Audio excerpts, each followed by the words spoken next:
Goeiedag, kom ons word stil voor die Here. Ons Vader, U dankbare kinders bring aan U al die lof en die eer tot in alle ewigheid vanaand. In ons harte is ons so dankbaar, want Vader, U goedheid is onbeskryflik groot. Ons weet, Vader, as dit nie vir U was nie, sou ons nie die nuus kon hoor gisteraand dat kerke onder vlak 3 as noodsaaklik beskou word in die land nie. En ons bid, Vader, dat U sal gee dat U kerk werklik homself aan die wêreld sal openbaar as noodsaaklik en dat ons die vrugte van die Gees, die vrug van die Gees sal openbaar in ons woorde en in ons dade. Ons bid dit alles in die naam van ons Here Jesus Christus. Amen. Ek lees vir ons saam uit Galasiërs 5 vanaf vers 16, maar ek sê, wandel deur die Gees, dan sal julle nooit die begeerlikhede van die vlees volbring nie. Want die vlees begeer teen die Gees, en die Gees teen die vlees, en hulle staan teenoor mekaar, sodat julle nie kan doen wat julle wil nie. Maar as julle deur die Gees gelei word, dan is julle nie onder die wet nie. En die werke van die vlees is, en dan gee hy so hele lys sondes, en dan sê hy aan die einde van vers 21, die wat sulke dinge doen, sal die koninkryk van God nie beerwe nie. Die eerste vraag wat ons vanaand wil beantwoord is, waarom het Christus die Heilige Gees gestuur na die wêreld? Baie van u sal sê, dat dit is sodat ons in tale kan praat, of sodat ons 'n emosionele goedvoel ervaring mag hê. Maar ons kry die antwoord op hierdie vraag in Galasiërs 5 vanaf vers 16 tot en met vers 18 en ook by môre aand se gedeelte. Paulus sê, binne in die mens is daar 'n stryd. Die vlees begeer teen die werk van die Heilige Gees, teen die lewe onder beheer van die Heilige Gees. En aan die hoof van die stryd van die vlees is die eie ek. Die eie ek wat ongebonde wil wees, soos wat vers 19 sê. Wat nie vir hom wil laat voorskryf van hoe hy moet lewe nie en wat hy moet doen nie. Die eie ek wat bang is vir wat hy gaan verloor, wat hy moet prysgee in die lewe.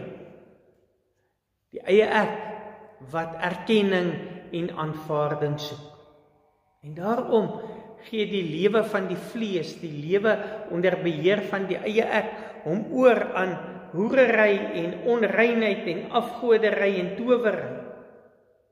Daarom leef hy in vyandskap en in twis met ander mense.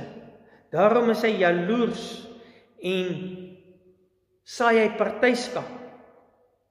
Daarom is hy afgunstig, pleeg hy moord met woorde en met dade, gee hom oor aan dronkenskap en brassery en allerhande sulke sondes. Hierdie is die leefstyl onder beheer van die eie ek. En dit is hierdie leefstyl waarvan Jesus Christus ons wou verlos. En al daardie sondes het hy aan die kruis gesterf en volkome betaal vir al ons sondes. Ons word kwytgeskel van hierdie sondelas, die sondeskuld, wanneer ons glo in die Here Jesus Christus. Wanneer ons glo dat Jesus Christus se kruisdood volkome betaal het daarvoor. Ons het reeds gesê dat die Heilige Gees alreeds in ons harte werk om dit te kan glo. Maar nou is die Heilige Gees ook gestuur om ons te verander, sodat ons ingelyf kan word in die familie van God. Romeine 12 vers 2 sê, en dit kom bring ons by die tweede vraag, hoe ontvang ek die Heilige Gees en hoe word ek verander om te lewe of om te wandel deur die Gees, soos wat die teksvers vir ons sê in vers 16. Ek ontvang die Heilige Gees wanneer ek tot bekering kom deur die wedergeboorte. Die Heilige Gees bewerk in my hart die wedergeboorte om te kan glo. Die Heilige Gees bewerk in my hart die wedergeboorte sodat ek kan verander. Romeine 12 vers 2 sê, word verander deur die vernuwing van julle gemoed, sodat julle kan beproef wat die goeie en volmaakte wil van God is. Die Heilige Gees is aan jou gegee, sodat jou aard en jou karakter kan verander. Sodat jy deel kan word van die familie van God. Om deel te word van die familie van God beteken 'n nuwe manier van lewe. En hierin verg dit baie selfdissipline van elkeen van ons. Ons moet onsself verbind om te wandel deur die Gees. Jy moet 'n keuse maak om in die krag van die Heilige Gees te breek met hierdie sondes wat genoem word in vers 19, 20 en 21. En hierdie nuwe lewenstyl aan te neem waarvan ons volgende week gaan hoor. Daarom is dit so belangrik. En dit is hoe jy verander word. Hoe jy die nuwe lewenstyl aanleer. Hoe jy deel word van die familie van God. Jy bid en jy vra vir die Here. Romeine 12 vers 2. Vader, verander my deur die vernuwing van my gemoed, sodat ek kan weet wat U wil vir my lewe is.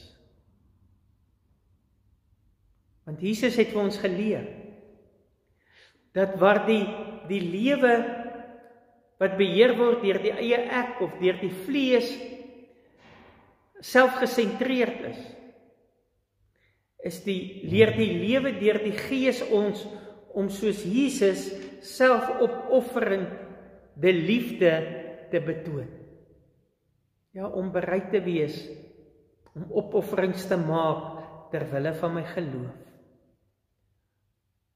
Om my naaste en my medebroers en susters te dien, om vir hulle te bid, om vir hulle te sorg. Jy kan lewe deur die Heilige Gees, wandel deur die Gees, sê ons teksgedeelte vanaand. Die Heilige Gees leer vir jou 'n nuwe manier van lewe, wat vir jou 'n nuwe uitkyk gee op die lewe, en 'n nuwe verhouding met God bring. Ja, die Heilige Gees maak jou deel van die familie van God, wat nie hierdie dinge doen waarvan vers 19 tot 21 praat. Jy moet vanaand 'n keuse maak en 'n besluit neem om te wandel deur die Gees en nie beheer word deur jou vleeslike begeertes nie. Kruisig die eie ek en sit die Heilige Gees op die troon van jou hart. Amen. Kom ons bid saam. Ons Vader wat in die hemel is, ons wil vanaand bid dat U deur die krag van die Heilige Gees sal gee, dat ons sal wandel deur die Gees en dat ons die vrug van die Gees sigbaar sal laat word in ons lewens. Verander ons deur ons gemoed te vernuwe, deur ons gedagtes te vernuwe, sodat ons dade van Jesus se liefde sal uitleef. Amen. Ontvang die seën van die Here en gaan in sy vrede. Mag die genade van ons Here Jesus Christus, die liefde van God en die gemeenskap van die Heilige Gees met u wees en bly. Amen.